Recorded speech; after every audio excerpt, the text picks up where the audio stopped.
আমার মতো কে, কে এভাবে হাসব্যান্ডের ওয়াশিং মেশিন তারপর আয়রন ম্যান হয়ে আছেন? তো আজকে বস্তাভর্তি জামাকাপড় রেখে দিয়েছে আমার জন্য আয়রন করার জন্য। তো আজকে মূলত আমি সাইফার বাবার যে জামাকাপড়গুলো আছে সেগুলো আয়রন করব এবং সেই ভিডিওগুলো আপনাদের সাথে শেয়ার করব।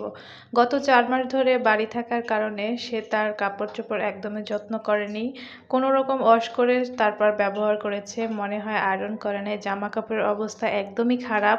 তো দেখতেই পাচ্ছেন এখানে কতগুলো জামাকাপড় গতকাল ধুয়ে দিয়েছি, এগুলো শুকিয়েছে, এখন সবগুলো ঠিকঠাক করে নিচ্ছি। তো মোটামুটি বেশ ভালোই কাপড় চোপড় ধুয়েছি কালকে, তো এগুলো এখন সব কিছু আমাকে আয়রন করতে হবে। আর এদিকে দেখেন সাইবার অবস্থা, তাকে ঘুম পাড়িয়েছে কিভাবে, আর সে বালিশ থেকে নেমে একদম শুয়ে আছে। তো খুঁজে খুঁজে আয়রনটাকে বের করলাম, বের করে আয়রনটাকে সেট করে নিলাম প্রথমে। যেহেতু অনেক দিন পরে হচ্ছে আয়রন করছি, তো আয়রন মেশিনটা অনেক ময়লা পড়েছে, সেটাও ক্লিন করে নিয়েছি। আর কাপড় চোপড়ের অবস্থা দেখেন কি অবস্থা হয়ে গিয়েছে। প্রথমে আমি ফ্লোরে আয়রন করছিলাম, তারপর দেখি যে কাপড়টা সরে যাচ্ছে। আগের বাসায় তো হচ্ছে বেডের উপরে করতাম, যেহেতু এখানে বেডে করা যাচ্ছে না, তো এই জন্য একটা কাঁথা বিছিয়ে নিয়েছি। তো প্রথমে আমি শার্টগুলো আয়রন করে নিচ্ছি। আসলে পুরুষরা হচ্ছে বাহিরের কাজগুলোই বেশ ভালো করতে পারে। নিজেদের কাপড় চোপড় আয়রন করা, ওয়াশ করা এগুলো তাদের দিয়ে একদমই হয় না।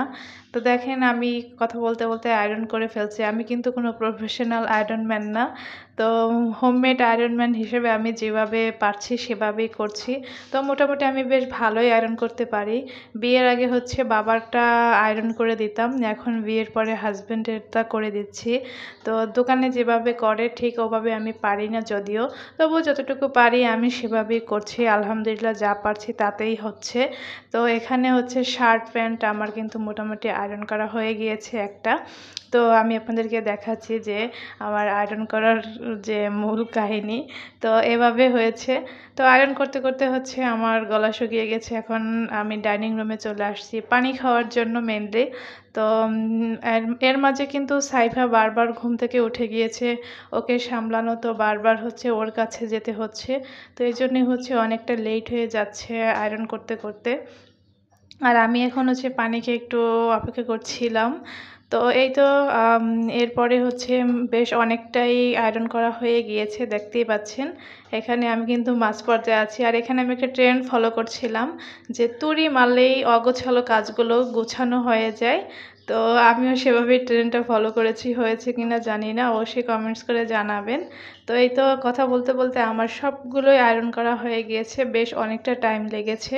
বারবার সাইফা ঘুম থেকে উঠেছে, তো ওকে সামলানো, তারপরে আবার এসে বসে বসে আয়রন করেছি, বেশ অনেকটা সময়ই লেগেছে আয়রন করার জন্য। তো এই হচ্ছে ফাইনাল লুক। আয়রন করতে করতে আমি টায়ার্ড। তো আজকে এই পর্যন্তই, সবাই ভালো থাকবেন, আল্লাহ হাফেজ।